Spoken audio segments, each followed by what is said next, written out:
Hey, friends. Welcome to the Raising Boys and Girls podcast. I'm Sissy Goff. And I'm David Thomas, and we're so glad you've joined us for this conversation. Let's dive in.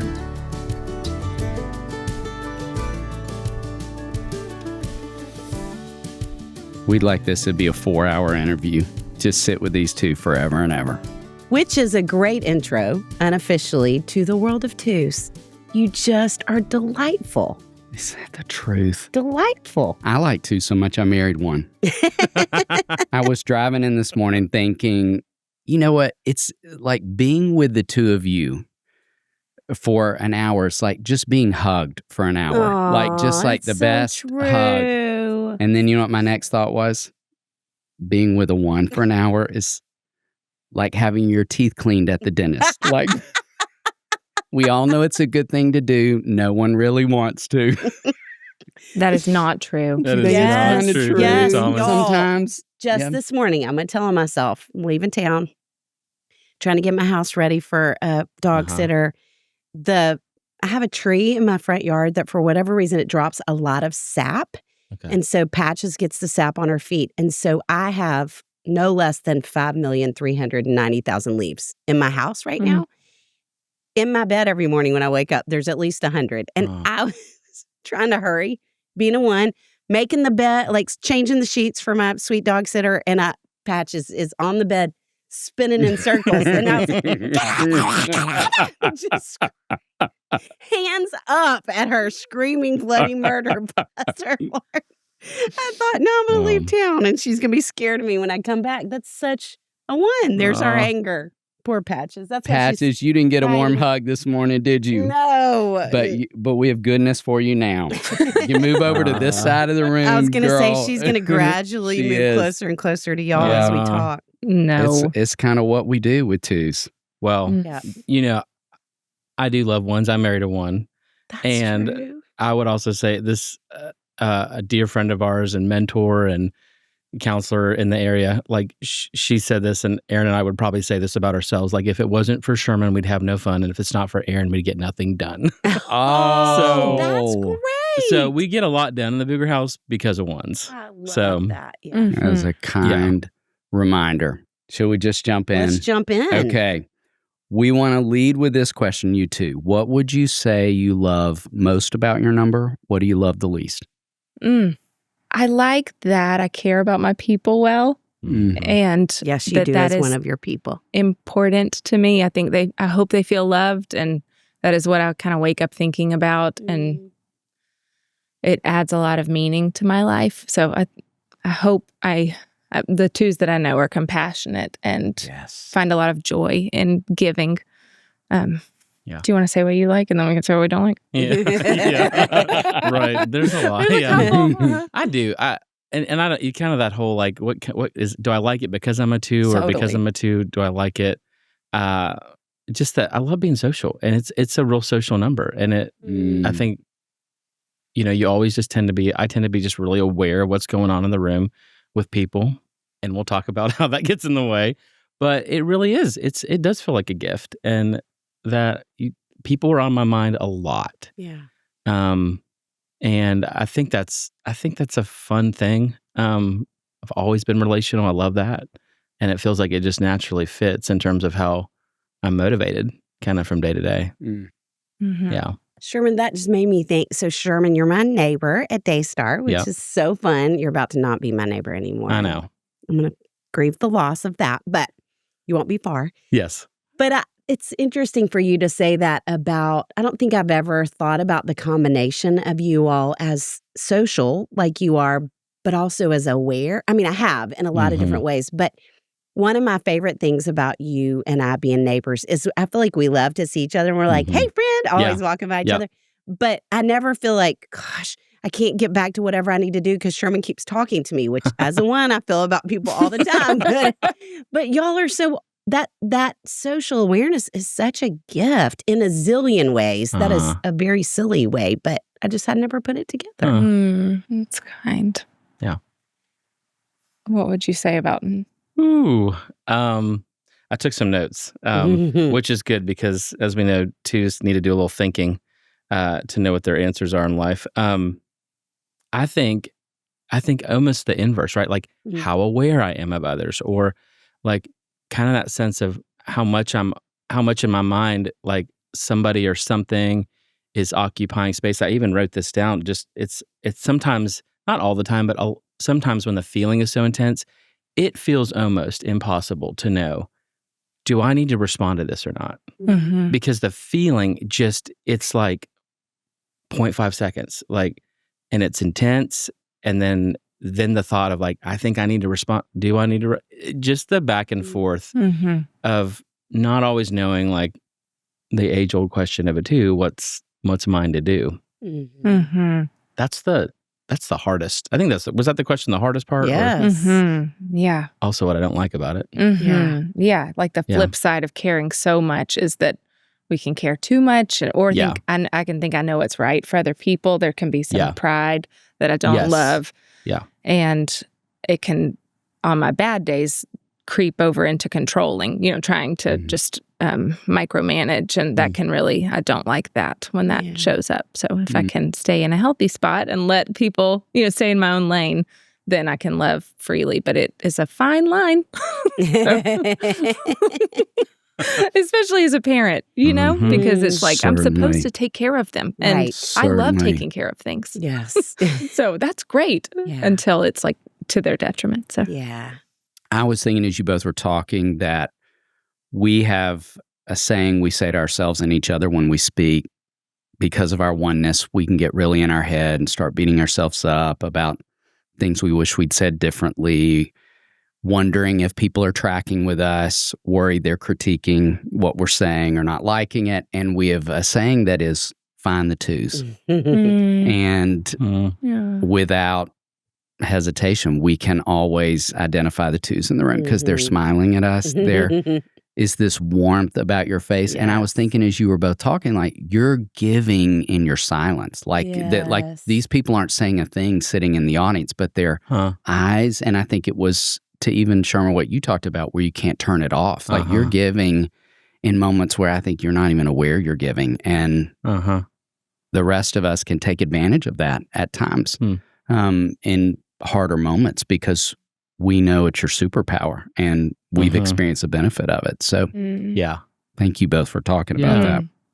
I was at an author signing the other night, and the author came up to me afterwards and said, "Thank you. Whenever I got lost my way, I just looked at your face." There it is. That's it. I'd never met her before. And she said, "But you were listening very actively." And I was like, I didn't know there was another way to listen. That is exactly what I'm talking about. Statement that right is. there. Yes. Oh, it was funny. And she said, "I bet I can know which one your daughter is," because my daughter was in the crowd too and was also actively listening. I bet she was. Gosh, that's it. Made me laugh. Yeah. I haven't heard that or put that together before, but was very true. Okay, so thinking about your number, thinking about growing up and parents who are thinking, I wonder if my child is obviously there's a lot around that. But when you look back on your own childhood, when do you feel like you see evidence of being a 2 showing up first? Is there a story or something about who you were growing up that points to that? Yeah, I had a couple things popped in. A story and maybe just more of a couple characteristics, but I think I was always like talked about as like, oh, he's so kind and he's so warm, and just that warmth that you talk about. Yes. Just that you're not trying to be that. It just comes out, but knowing why it's coming out is so good to know in your later years. The story, which I think is actually more of a 4 story, but thinking about the relationship of a 2 to 4, and as a little kid. So my dad used to own a retail store in Green Hills. It was a high-end shoe store, Bainham Shoes. It was right next to Fox's Donut Stands. Okay. And as a little kid, I got to go to work with him one time, and I remember this like, I'm going to dress up. This was back when you wore a suit and tie to work, right? And I didn't know which. I was so indecisive. I'm like, what tie do I wear? And so I don't know if my parents let me, or I don't know if there was some, what's the right thing to do here? But I just brought them all. I just had an entire hanger of clip-on ties, and I think I wore 8 ties throughout the day, right? But I'm sure even in that is some just like I want to do what's right, or I want to be helpful. I don't want I don't know. But just even that individualness that we need as twos to go, what do I really like want to do here? Yes. I think that was more pure back then, where I felt comfortable. Like, can I take all my ties? Yeah. Which I think can be so hard once you hit those adult world of, I don't think about what I need, or I don't even recognize that I have a need sometimes. So that's kind of the story. But I'd say more often it's as a kid, it was the warmth or not being able to say no. Yeah. Older childhood was a couple friends going, is Sherman ever going to say no? Maybe we'll just keep asking him things and see when he'll say no to something.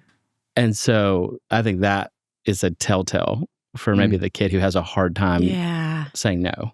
As a joke, like they were kind of playing with you, or ended up taking you for granted, or both? Kind of both. Okay. And like later high school, it was of like, hey, I wonder when we could actually get Sherman to say no on something. And it was kind. It was friends that liked me enough, but they were like, we actually been asking you things for a couple of days now. I'm like, and just the lack of awareness that like, I didn't even think that no maybe was even on the table, because it's so tied to approval for a two. Yeah. Like if I do something for you, you'll do something for me, right? Or then you'll like me, or you'll want me, or Yeah. I would imagine, especially growing up, as you're learning how to develop friendships and have relationships, that it would be exhausting. Yeah.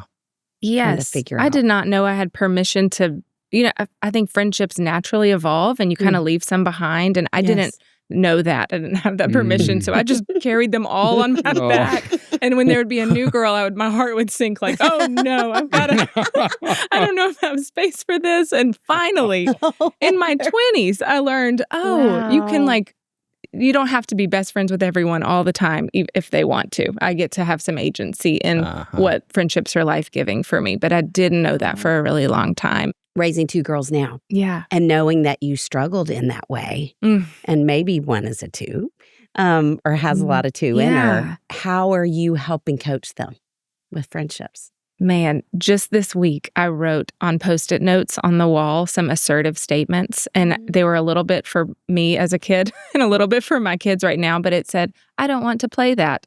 And let's do something that we both like. And it was just, there's probably 12 of them. And Luke came downstairs and was like, what's going on the wall? I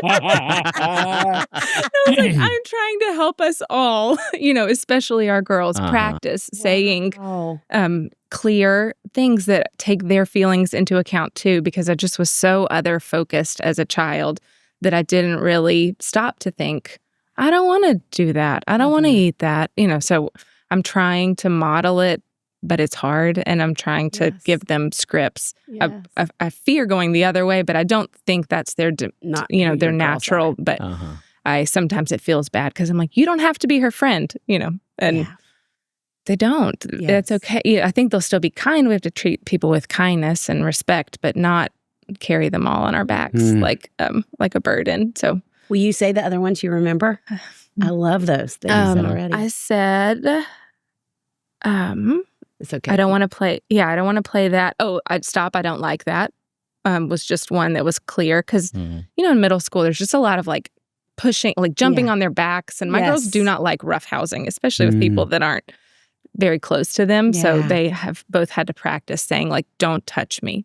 Yeah. Which is just such a clear, or I'm going to do something else instead was one. Or one you said let's do something we both like. Yeah, let's do something we both like. Relatable. Yes. So I don't know. There was one of let me ask my mom, because sometimes it helps me to have a little buffer. Yes. And so just let me ask my mom and get back to you was I was trying to just give them a little space to come home and check in with what they really think. And now a quick break to hear from one of our incredible sponsors who make the podcast available. Holidays are coming, and I realized my old cookware was about as trustworthy as me trying to bake a pie from scratch. Well, that's saying a lot. Then I got the Always Pan 2.0 and Sage from Our Place, and honestly, it changed everything. Eggs glide out, cleanup is a breeze, and I'm not worried about harmful chemicals sneaking into the food. I've got mine in blue salt. It's gorgeous and safe. No Teflon, no PFAS, just cooking with confidence. My nephews and I made Saturday pancakes, and for once, nothing stuck to the pan but their sticky little fingers. That is a win. And the best part, the 4-piece cookware set, 2 pans, 2 pots, that's it. You can sear, saute, boil, steam, even roast. And when you buy it as a set, you save $150. And it all matches. My kitchen looks like I actually planned it. Mine just looks like I finally grew up and bought real cookware. If you're still cooking with scratched up pans, this is your sign. Stop cooking with toxic cookware and upgrade to Our Place today. Visit FromOurPlace.com/RBG and use code RBG for 10% off site-wide. With a 100-day risk-free trial, free shipping and returns, you can experience this game-changing cookware with zero risk. And now back to the show. I love that you told that, Heather, and it made me think as you were. We have this funny story in our journey, and that when my wife and I got married, okay, my wife who's a 2, she had been a bridesmaid 21 times. Oh my goodness. And I had never heard that number or anything close to that number before. And it was so much a thing that one of her bridal showers her friends threw was always a bridesmaid, finally a bride, and everybody wore their ugliest bridesmaid dress from the 90s in that time. Yeah.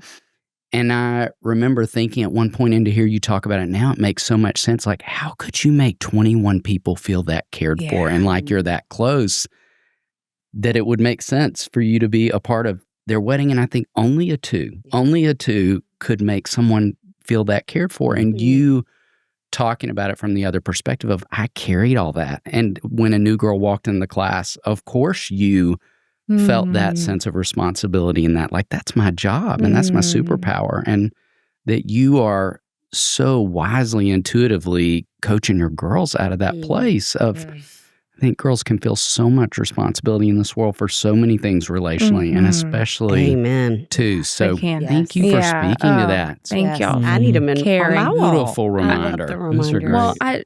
Well, it is helpful to practice scripts. I feel like y'all give the world so many that are clear and kind, and it's okay to not have to be all things to all people all the time. It's exhausting to try. Yes. My wife needed you to say, I can't be a bridesmaid this time. I can't buy my 21st dress. It gets expensive being a bridesmaid. It does get expensive. Yes. Oh, man. Yeah.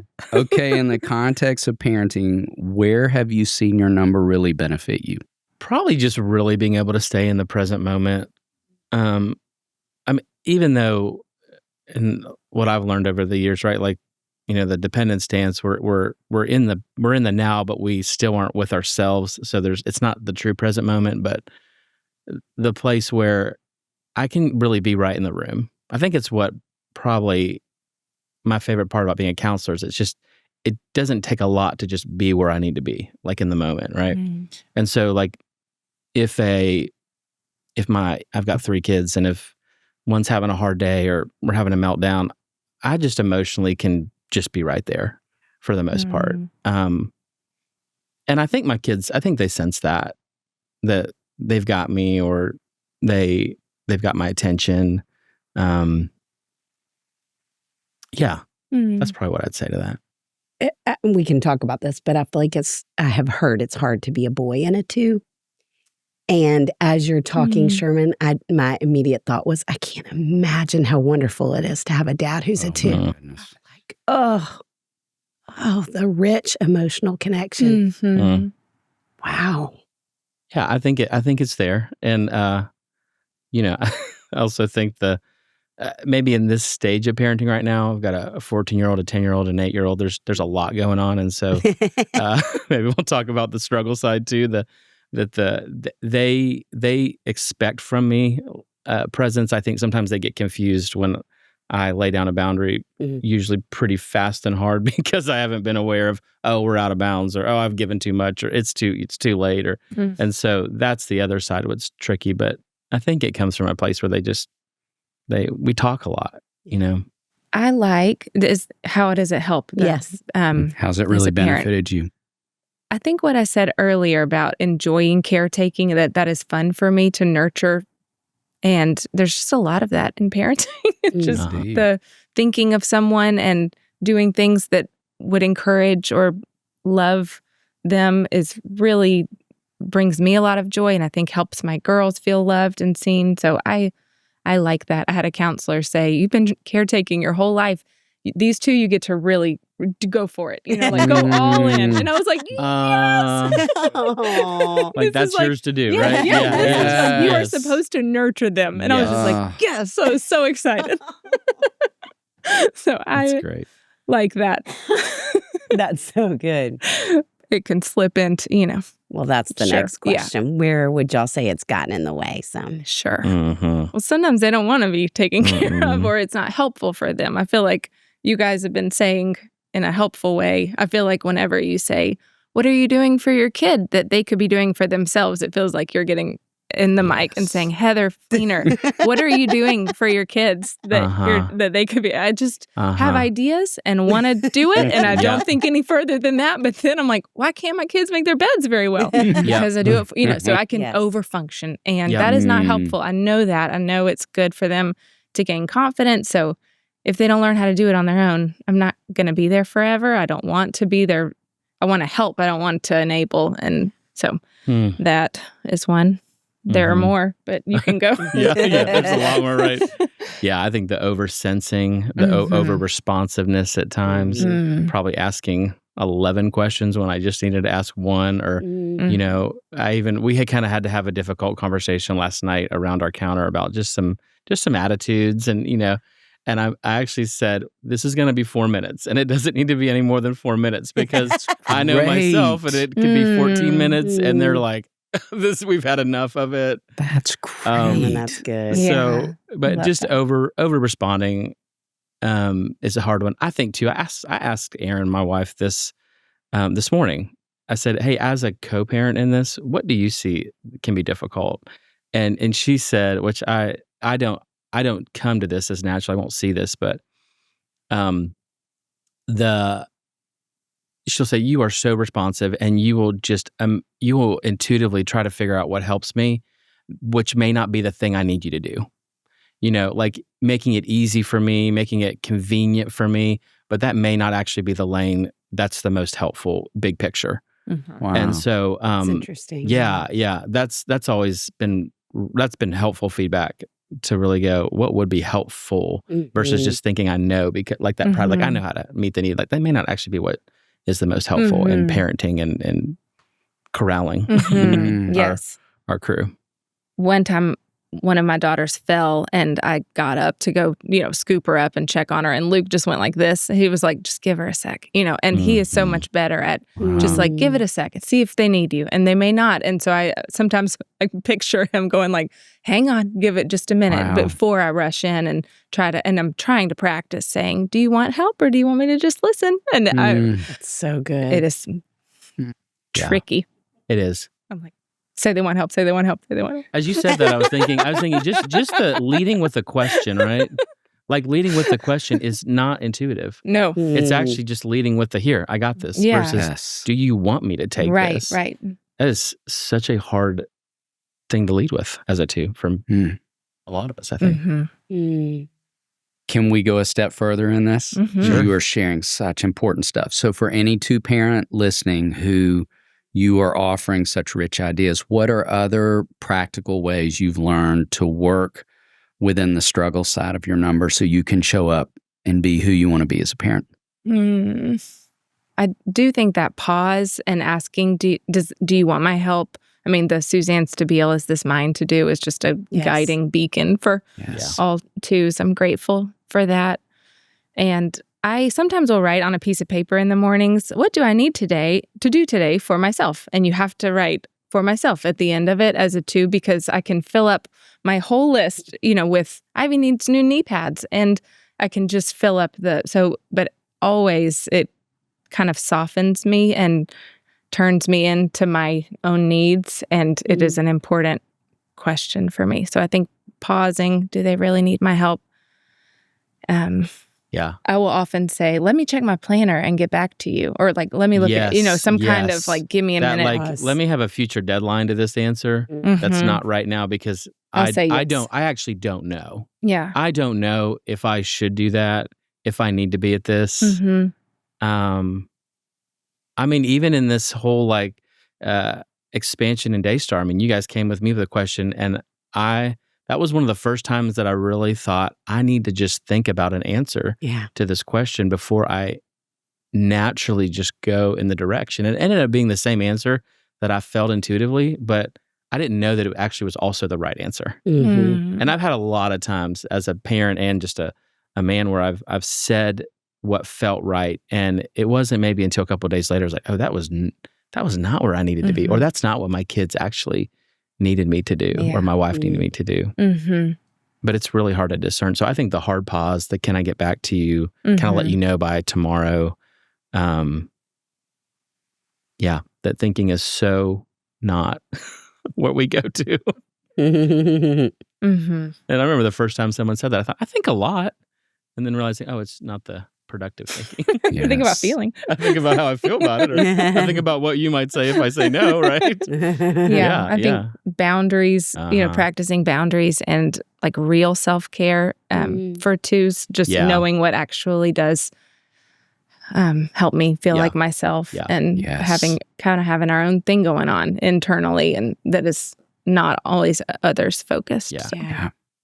I love that you spoke to that, particularly for any mom listening, because I think, culturally we paint a picture of motherhood as martyrdom so often, and it is your objective to be attuned to every need and meet every need and be thinking about your children all the time. And I think it just invites 2's deeper into that place of not attending to yourself. So I love that you spoke to that. That feels important to know. Thank you.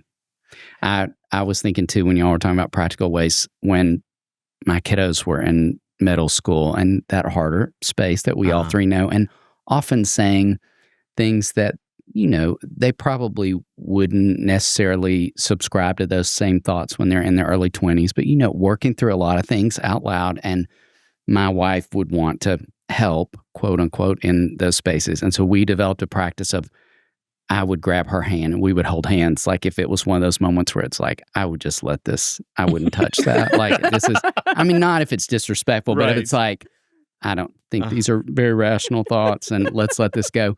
And then she would press into the middle of my hand with her middle finger if I started getting judgy, which I could sure do in my oneness in those moments. So I've often thought, I wonder if our kids think back and are like, Mom and Dad held hands a lot in middle school. Like they didn't do that in other seasons, so romantic, but a lot right? in those years. So loving. It was all about restraint in those moments. Do you remember that movie, A League of Their Own, with Tom Hanks and that old baseball movie? There's a scene where she says, "Lay off the high ones," and the little sister goes, "I like the high ones." And I think that all the time when I just like swing at a pitch that's like, no. So I like the holding hands idea. That's a great idea. Dig your fingernail in and lay off the high ones. It feels so good. Nice. David, I had one more that came to mind. Please share. Especially when you're thinking we need other people around us. And the older I've gotten, the more I need alone time. Spending time with myself, my thoughts, and really getting to know myself. That has to be actually intentionally like time set aside. So good. It's another one I think that's really helped. So what would y'all say you hope your kids experience most deeply from you as a parent? When I was thinking about this question, the immediate thing that came to mind is just my presence. That they would, my hope is that as they launch into their 20s and are out of the home, that they just would feel like I was really there, not just in, oh, Dad was on the bleachers or Dad took me to school, but just that presently, like I was there. I hope they feel safe to be a human and to not have to perform and just get to be their full self and feel loved as their full self. I think that would be a great way to go out into the world, feeling loved and not beat yourself up when you make mistakes, but like, oh, there I go. Hope they have compassion for themselves. Hope we all do. Thank you for that, both of you. Like both of you have children who are experiencing that. Thanks. I'm confident of that. Without a doubt. How do you think your kids would describe what it's like to have your number as a parent? Fun and intense, I'd say. I can be a lot of fun. And I think I can be intense in even just my desire to like, how's your day? Like, what's going on? Yeah. It's like, back off, Dad. So intense, but fun. I think I can bring a lot of fun and just knowing maybe what, again, that intuitiveness of like, we need to just go have some fun today, or just get out of the house, or. I hope warm and loving and maybe controlling at times. Just there are things I want to, it's the flip side to caring a lot. And it's hard as a parent, and I will say like, have you ever eaten broccoli with cheese sauce on it? I'll just be thinking about things and I'll just say them and they're like, now what? It just, I just have to, lay off the high. It's not, I'm not needing to always be helping them. I just need to sometimes chill out. So I hope warm and loving, and maybe sometimes too much and need to back it up a bit. Yeah. What wisdom would y'all share with other parents who feel like listening to you, oh, I think I'm a 2, to help them grow as people and parents? I think if I were talking to a person that had just realized they were a 2, I would hug them and say, you're probably doing more than enough, and you can go take a nap or plan a trip, or, just, I think we just try really hard. And so it is, I would say that. And then I would encourage getting to know yourself really well, and taking as good of care of yourself as you do the people you love, or trying to, at least. That I think that it can be a gift to 2s to feel some of the love that I give to other people. And then to maybe do some like boundaries work, just to try to get clear on when to say no, and that the world doesn't stop when we say no. That's a good muscle to flex as a 2 sometimes before you get resentful, to say some quick no's. It's hard to do. Yes. That's really good. Yeah, I think, thanks for going first on that, because I was still gathering my thoughts. I wish if I could go back to me at 27 or 25 even, and go, hey, you're just gonna have to learn that you're gonna have to think through things and not just feel your way through relationships. And that would have been that's been some wisdom I've gained, and would have been so helpful in my younger years. And I've felt this more with children than I did necessarily just married, or definitely just single. But it's come out the most with my kids is when I can draw a boundary, when I get exhausted in my over-giving, over-caring, over-functioning, and don't realize it. And then just the boundary comes down hard, fast, direct. And I don't understand how intense that can feel on the other side of it. And I've had to really go back a lot of times with my kids and apologize and go, you needed to hear some hard things, but maybe not in that tone, or not how swift I came in with like, that's it, that's enough. The hard part is it's really effective. Like I can get a lot done in that stance of that's it, that's enough, everybody to your room, or, it's time to shut something down, or, but it just doesn't land kindly, usually on the first take. Yeah. So that's, I think, to know, like, you're going to have to watch that energy in you and know that it's coming partly because you have been a martyr and you haven't done your own work to go, hey, I actually don't need to put in a however many hour day and say yes to this and this and this. But that's kind of how I got there. Yeah. So I'm so grateful you were willing to talk about that, because I think what is common territory for all 4 of us is that when we slide to the low side of our number, we can do resentment, all 4 of us, like Olympic gold medalists, and be so punishing to people around us because we haven't been doing the work we need to be doing ourselves. And so I'm so grateful you talk about that. And it feels important to note. It's not anything any of us are proud of, but certainly something that we can all do. And I love that you talked about there's the opportunity, because 2 share a line with 8s, that you can go to the high side of 8. Yes. And you're not punishing. You're clear Yes. in your boundaries. Yeah. And you're saying important things that need to be said. And you can still do it with all the warmth and all the love and all the care that you have as 2s. So that's a really fantastic move when 2s learn to do that in a healthy, great way. Yeah. I had someone tell me it was for my protection initially, you know, that can be a helpful, like the anger can, I almost need it to set the boundary sometime. And I get really mad and then I'm like, oh, and then, so it can be helpful to help me to act, but also can get unkind and not be who I want to be. So yeah, it does. It kind of feels like the tool you need. And so then when I have other friends who are 8s, I'm thinking, you're so good at this tool. I'm awful at it. Like, but I need it, and it's intense, but it's not always as intuitive as an actual 8 handles that boundary. I'm so thankful that we have all different kinds of, that there's all of us. I just, when you said practical things, I also thought just having friends that are gifted in other areas and calling them and saying, here's where I'm stuck. And I have, my brother's a 5, and sometimes I'll call and say, I need help thinking through this. And just different people. I feel like we've all kind of have our little boards of people that help us in different ways. And so good, and I don't want this long, warm hug to end, do you? No. We knew it would be like this. I was even thinking, listening to the 2 of you talk and being in your company, and you both and our friendship with you have this effect on us all the time, but I think it is strong evidence of your 2ness. Like, did your nervous system just feel calmer? Like, I thought, if I look at my heart rate right now, I guarantee it's lower.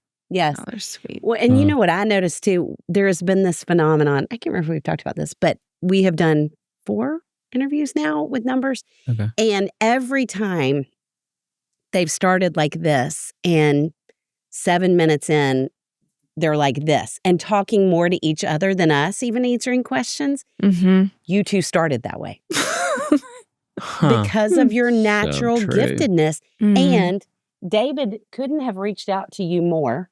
And I'm sitting like this. I'm trying to climb over onto the couch with the 2 of you. I mean, it's just so much kindness and peace and connection that just, and I know it feels like you're trying really hard. And back to the point about there is no other way to listen, it emanates from who you are without you having to try so hard, that we just feel loved and connected in your presence, both of you. And it really is such a gift. Thanks. Thank y'all. I feel that way with y'all. Yes. I do. I really do. Well. She's so sweet. Yeah. We end every episode with something fun and food related. So we've had the opportunity to ask you both the taco question before. So today's question is, what's an ideal meal or food experience for your number? I would probably say, especially if I was hosting or feeling some responsibility in it, like there's a buffet, everybody can kind of figure out what they want, or just some sort of like lots of options, but also, and this may get into like some subtype stuff with my number, but just a smaller gathering where I feel like I can focus in on who's there. If it's a large setting, I'm always like, where do I need to be?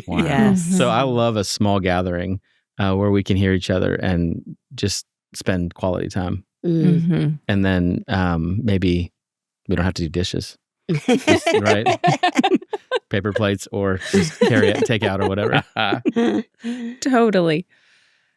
I thought the same thing. I thought a small guest list where I can like have longer, deeper conversations with people. Sometimes I leave a big party frustrated. Like I've talked to 100 people for 3 seconds and have no idea how anybody's doing.